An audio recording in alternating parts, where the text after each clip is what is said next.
I've got messages coming in. People saying, we're devastated. Well, hang on. We're live. So don't read them out on air. We won't be devastated. Hello, folks.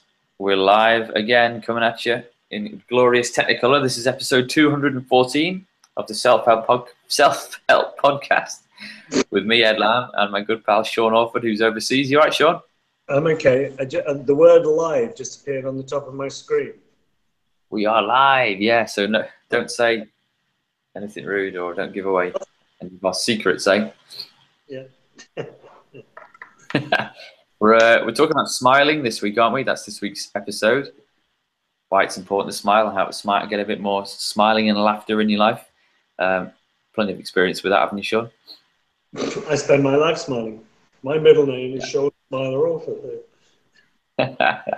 We'll come on to that shortly. For any new listeners or viewers, I should say as well, liveinthepresent.co.uk is our website. Check it out for the show notes and links from this and all previous episodes. Stick your email address in one of the boxes as well, and we'll send you some free meditation files as well. Not too shabby. But yeah, how you doing, Sean? I can see you're in Qatar again, eh? I am, and I'm smiling. Of course. Happy to be there. Yeah. Doing some good work out there, some important stuff. Yeah, it's good.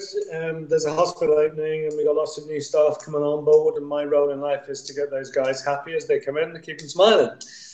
That's the thing. And that's what you've been doing in the UK for a while, hospitals over here, right? So how's it transferring out there, or is it top secret stuff at the moment? No, it's all going ahead. It's a women and children's hospital in Qatar that's opening hopefully in January. But we have a massive amount of staff coming on. So there's probably 4,000 staff to go yet from 75 different countries. So it's a big deal. And wow. The language is English, but that is a variable feast because whether people can actually understand each other speaking English is secondary. So there's lots of interesting issues. Yeah, I'll bet it's quite a challenge. But Qatar's a place on the up. I saw believe they got a World Cup to prepare for in 2022 World Cup, I think. 22, I think. It's the richest country in the world per capita,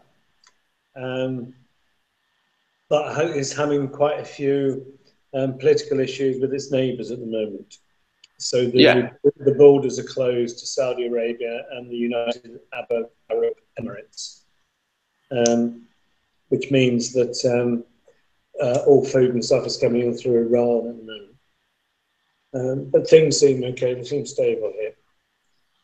Yeah, and everyone's friendly and smiling generally, would you say?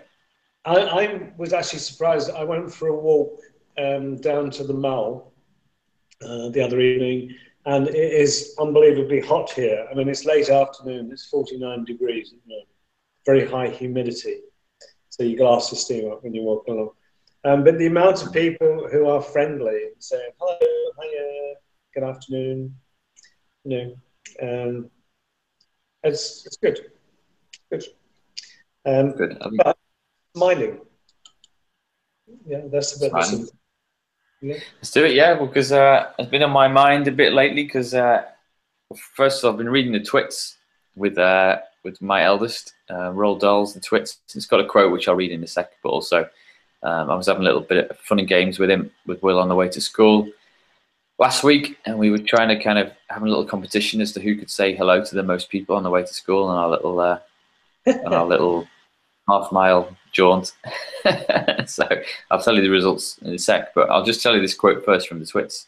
I remember reading this years ago, thinking it was spot on, and then I read it again recently with my lads, and I was loving it. So, and there is a picture to accompany this which shows that both an unhappy person and a happy person and how they kind of evolve. It's really cool in the show notes. So if a person has ugly thoughts, it begins to show on the face. And when that person has ugly thoughts every day, every week, every year, the face gets uglier and uglier until you can hardly bear to look at it. A person who has good thoughts cannot ever be ugly. You can have a wonky nose and a crooked mouth and double chin and sticky out teeth, but if you have good thoughts, it will shine out of your face like sunbeams and you will always look lovely. Roald Dahl, rest in peace, eh? How cool is that? Brilliant, brilliant.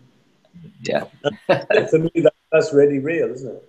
It's the idea that the sort of mirror of your soul is your eyes, kind of thing, and it doesn't matter what the rest of you looks like if your eyes are good. So, I guess an early resource is to read the twits. But I thought I dived into the wonderful world of the internet and did a bit of googling on smiling and the importance of it, and came back with loads of articles, which I've linked to a few in the show notes.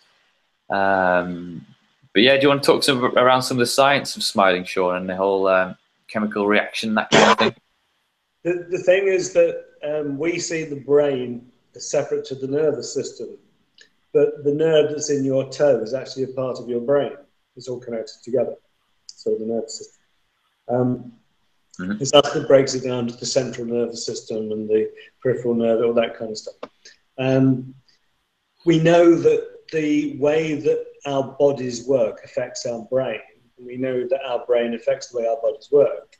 And the bit that's very important to us here is we know that when you feel good and you have a brain full of happy hormones, that the neuro-linguistic pathways between your brain and the muscles in your face make you smile. So people that are smiling are full of happy hormones.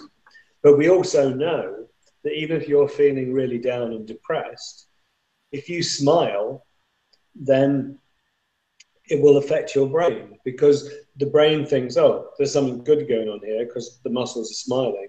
Therefore, it starts to secrete happy hormones. And the third part about that is that we know that if you smile at another person, the fact that you smile at them will make their brain secrete happy hormones. Yep. So like this whole issue about smiling and our well-being is really, really important about how we live and how, like Mr. Twit, whether or not we are happy people and smiling, or we're miserable people and we're not, because the two things come together. But the thing that made me want to talk about this is because obviously in the work I do, I deal with a lot of depression and a lot of anxiety. Right?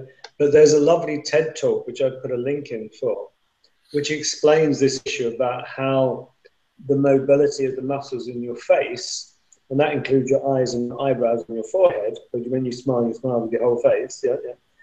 Yeah. Oh, if I've got party check here. This. Oh. Yeah. Okay. I don't know what that's doing to your brain. The issue is that if you smile, it affects your brain. Now, the thing that has come up in some of the stuff I've been reading around is there's a correlation between people having Botox, which is effectively paralyzing bits of their face. It could be cheeks, forehead, wherever they're having it done. And as soon as they start to paralyze their face, the feedback of happiness between the muscles in your face and your brain breaks down both ways. So that if you were to have happy hormones, the muscles won't let them express. And if you try to smile, there's no feedback going back to the brain. So that there's now realization that people that Botox too much are now starting to get depressed. And that makes me think, is that like an addictive cycle? You've disappeared. Are you there? I've disappeared. I'm still here. You can see me. No, I can't see you. Yeah, well, carry on. Yeah, I think we're okay. That makes me smile, so that's all right. Me disappearing makes you smile. In addictive cycles, what tends to happen is when something makes us feel worse, we do more of it.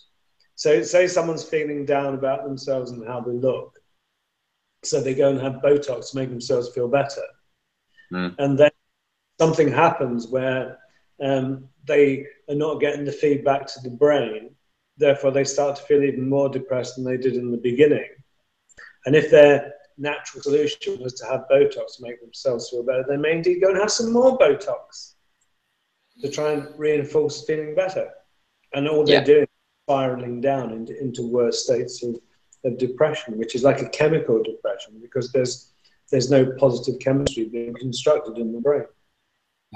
For any of our listeners that might be relating to this, like literally, because they've had a bit of work done. Is that type of thing that can be undone? I'm not sure about the. Botox you have to have repeated. And Botox is botulinum, which is a poison, which has been it kind of modified a bit, but it paralyzes your muscles. And the way botulinum kills you is it paralyzes your lungs and then ultimately your heart, so that everything shuts down. Which is why botulism is a real problem in a health sense. But it does lose its effect after a while, so that's why you have to keep going back for it. Yeah, so you have to have them redone every now and then. Okay.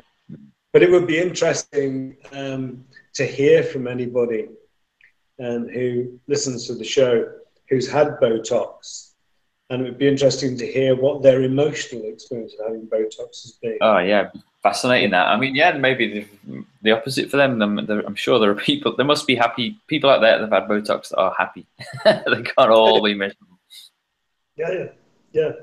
It's just that as neuropsychology develops, we're understanding more and more the relationship between the brain, the body, and the mind and the emotions. And it's all starting to make more sense. You know, like the issue of we now can identify gut flora can have an effect on things like autism and stuff like that. Yeah. I'm just hearing a little knock at the door, so if my kids come running through, I apologise. I'll try and keep them out of this room. But I will come on to that little story about me and William on our way to school, because he was kind of asking how I knew all these people, because I've been going to school for whatever, it's his first year, so nearly a year, but I've got to know a lot of the parents, so there's ones that I say hello to, ones that, you know, I haven't quite yet cracked, because I try and have this little game where I try and say hello to a lot of people on my way to school, and particularly the Lollipop Man. He's a cool guy. But yeah, I managed to get 17 hellos in on my on one day last week, which is pretty good. Or kind of, even if it's just like a nod and a smile. So, and by the end, I'd convinced William to have a go as well, and he got a couple in there too. So 17-2. So we'll have another go tomorrow, and I'll let you know the score. But yeah, I do wonder about the effects of kind of a person smiling to me. Obviously, I get the little kick from that, but how far my smile gets carried on, you know, from one person to the next. There's another little boy goes in. But yeah, is smiling something you can teach? Yeah, it's a bit like a laughter workshop. You can go to a laughter workshop feeling absolutely miserable, and someone starts laughing, and they're not really laughing; they're pretending. Yeah. What about your? It wasn't a laughter workshop as such. Your son Robert went on a stand-up comedian course or something, didn't he? Yeah, and then did a stand-up show, which was good. So he's a funny guy, like naturally. Yeah. But And was that something that was given to him, or did he want to go on that himself? No, we got it from him as a present. But because he's naturally funny, he just kind of fell into it dead easy. Yeah. But how did he find that transferring, making friends and family laugh? Whoa, look at that. Nice hat. To making an audience of people laugh, did he find it quite a natural step, or was he nervous about it, or what? And he was very natural on the stage. He was very natural. Was he? Yeah. It was a good show, so it was good to see how those people, I think they all must have had a kind of propensity towards being funny. Yeah.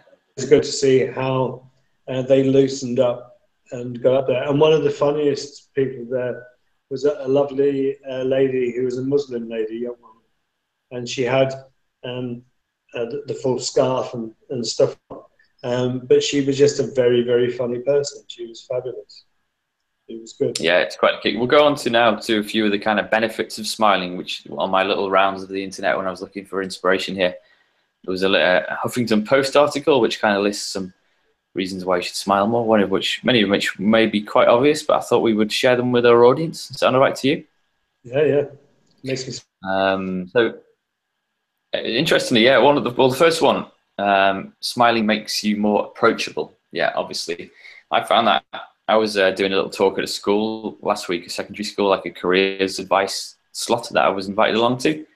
Yep. One of the kids asked what kind of the traits he thought I used most to kind of be self-employed or to be success, inverted commas, in the workplace.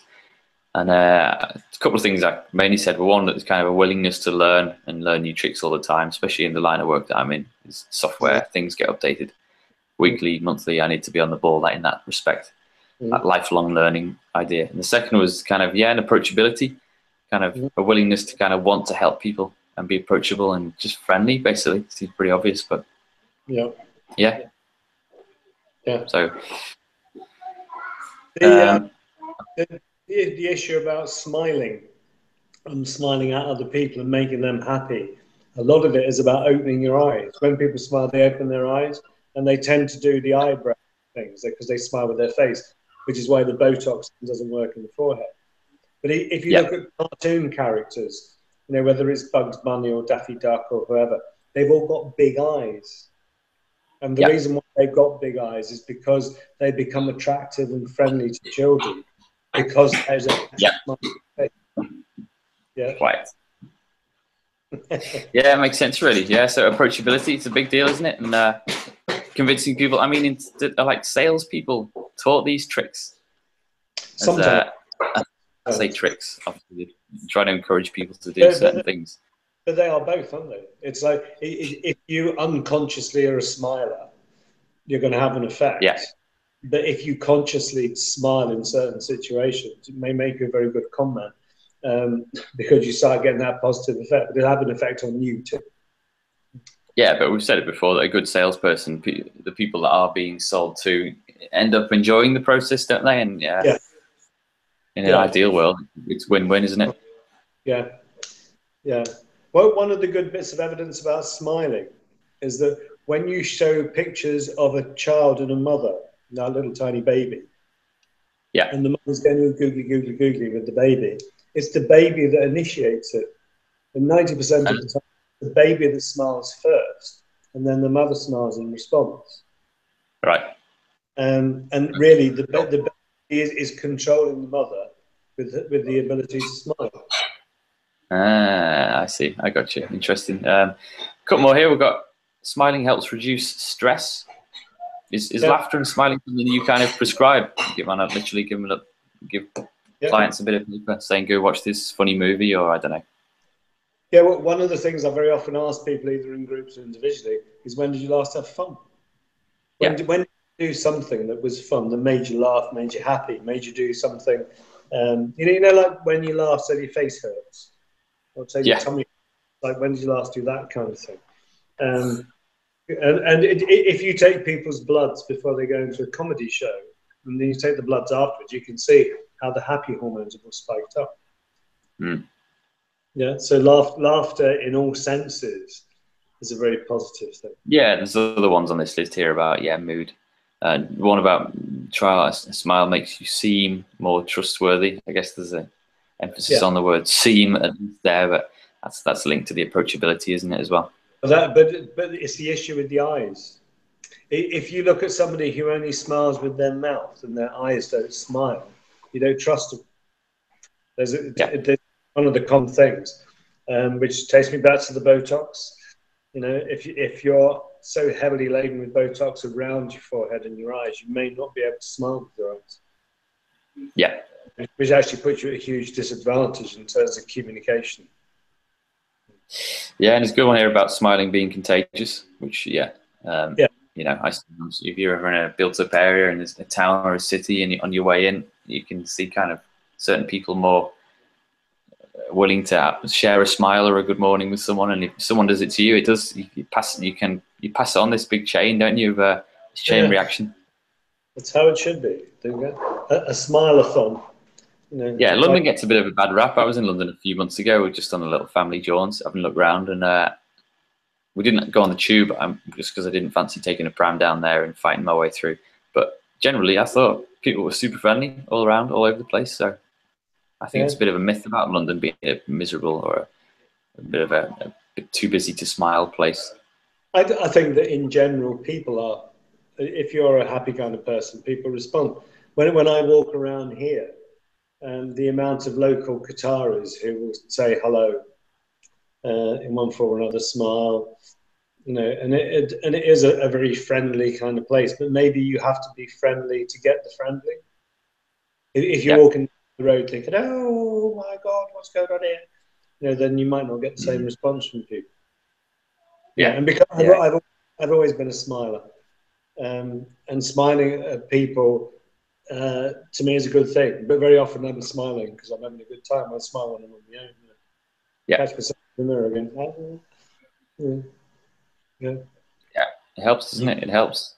What we got here? Yeah, contagious. It can strengthen the body on a cellular level. That might be something you need to have a little read into in the article. But well, you've talked about a bit of the science there, but there's a bit of research that's been done into this in terms of that positive mental attitude can help you live longer potentially. Yeah, it's people that smile a lot and have that happy feeling have stronger immune systems, so that they're more resilient in disease situations, or if they're having an operation or something, they recover quicker. And which goes right back to the issue about thoughts become things. If you feel that the world's a negative, horrible place, well, you're going to have a negative, horrible life. The two things run together. Yeah, and if you're going to suffer your pain every moment of the day, then you're going to have a horrible time. Whereas if you can live with your pain and go and do other things, then you're going to enjoy yourself. You know? Cool. Okay. And smiling, you know, keep smiling through. It's all that. Yeah, and there's a couple at the end here about productivity, how it can increase productivity and creativity. I guess that's just about kind of being more open to the idea of looking forward to the day ahead and all that, and wanting to crack on with it and get on with life and make the most of it. But we go back to that thing about you wake up in the morning, you feel bad, you go to the mirror, you've got a miserable face, you look at a miserable face, you feel worse. Whereas if you get up, go to the mirror, even if you don't feel that good, and you smile at yourself in the mirror, because the face smiles back, it lifts your mood, and you've got the feedback from in your face. It's all working back into your brain, like, woo, come on. Yeah, and that so it's important. You got to fake it to make it. You know, sometimes that's the way it works. And people go, it's contrived if you do that. It's no more contrived than being miserable. It's a choice. I want to be miserable, I want to be happy. I want to be happy. Yeah, okay. So, the bottom line is I think there might be something in this smiling lark and being chirpy and happy-go-lucky. I have a good chat with my lollipop man each morning. Well, Williams, I guess. But I think there's certain jobs like that, and if you're a waiter in a restaurant or a bus driver, like miserable bus drivers really do my head in. They really annoy me because you're working all day, every day with the general public. It should be in your contract to at least pretend to be happy. You know, you're meeting so many people. It's quite a responsibility, I think, to spread a bit of happiness. Got it. And I think go on. No, I was going to say, I think there must be something in the. We get our shopping delivered by Asda online, and I think there must be something in their contract and their training about being happy, because they're all really, really happy to the point where, like, normally not that many people you meet from shops are that happy. But there must be something in their contract saying you've got to be polite and friendly. And I know that some of them maybe are putting it on because they might be having a rough day or they might be behind on deliveries, but at least they make that effort to be friendly. And it makes a big difference.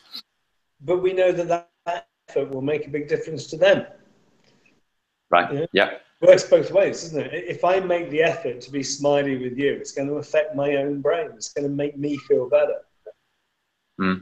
It works, because I'd like to have a little chat with them. I ask them how they've been, they ask what I'm up to, and all sorts, this, that, and the other. You get to know people as well, the regulars, and you kind of look forward to seeing them. Yeah, you'd be inviting them in for tea next. Yeah, a little before we'll go on to resources now, but one that I haven't got put in my show notes about. Try to remember. There's a book called Delivering Happiness by the guy who developed the Zappos company in America.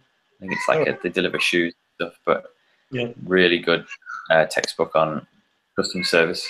But you got a resource for sure. Oh, you've already mentioned it, haven't you? Yeah. The only thing I object to in the full smiling brigade was coming out of Disneyland in the States, and the woman saying to me, "Missing you already," as I left, and I thought, "Nah, I don't buy that one." That's a bit much. Cool. So you've said your resource already. Was it TED Talk? Was it TED Talk? I put it up in the notes. Yeah, it's a guy called Guzman, and it's the power of smiling. I'll put mine up as I'll switch mine because my other one I'll mention in another episode. But yeah, Delivering Happiness, a book by I can't remember the author's name, but I'll stick the link up in the show notes. Yeah. Well worth a read. Really good stuff. Yeah. Okay. Cool. All right, Sean, I've got to go feed the family, but I will catch up with you again next week, eh? Go and smile at those kids. I will. Well, it's easy to smile. That's another thing we could have mentioned. It is easier to smile. People put their happy face on for children in general, don't they? Yeah. And then kids disappear and it drains away from them again. But yeah, I'll go put my game face on. Everybody needs children. Right, okay, everyone, livingthepresent.co.uk is our website. Check it out for the show notes and links and some freebies on there as well. Our book is back in stock, Living the Present. I've changed the colour of the front cover, which scared the heck out of Sean and Marie because I didn't tell them I was going to do that, but hey-ho, but it's back in stock. And newsletter subscribers get a 10% discount as well, hint, hint. Yeah. So, yeah, Sean, I'll see you next week. Yeah, you'd be happy. I will be back on Thursday, so we'll book a face-to-face. Beautiful. Looking forward to it. Okay, guys. See you later. See ya. Bye. Bye.